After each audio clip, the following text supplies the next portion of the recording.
नमस्कार, आयुर्वेद लाईफमध्ये आपले पुन्हा एकदा स्वागत। आजपासून आपण आयुर्वेदातील जे मूलभूत ग्रंथ आहे चरक, सुश्रुत आणि वाग्भट, त्यातील वाग्भट या ग्रंथातील अष्टांग हृदय यातील काही श्लोकांचे अर्थ पाहणार आहोत। त्यातील आपण जे अष्टांगांचं अष्टांग आयुर्वेदाचं जे वर्णन केलेलं आहे, त्या अष्टांग आयुर्वेदामध्ये जे 8 डिव्हिजन्स म्हणजे 8 विभाग जे आहेत त्यांची माहिती घेणार आहे।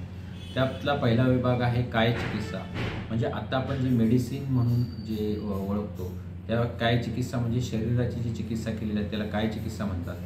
त्यानंतर दुसरं जे अंग आहे बालचिकित्सा, म्हणजे लहान मुलांचे आत्ताच्या काळामध्ये जे पेडियाट्रिशियन म्हणून ओळखलं जातं ती बालचिकित्सा, याचे ग्रंथ उपलब्ध आहे।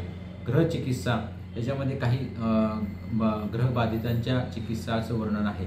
थोडक्यात त्यामध्ये मानसिक आजारांचं वर्णन यामध्ये केलेलं आहे।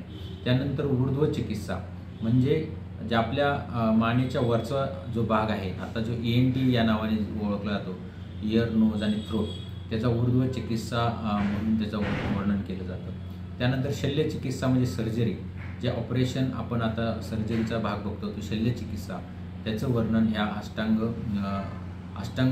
आयुर्वेदाचे जे अष्टांग आहे त्यात केलेलं आहे।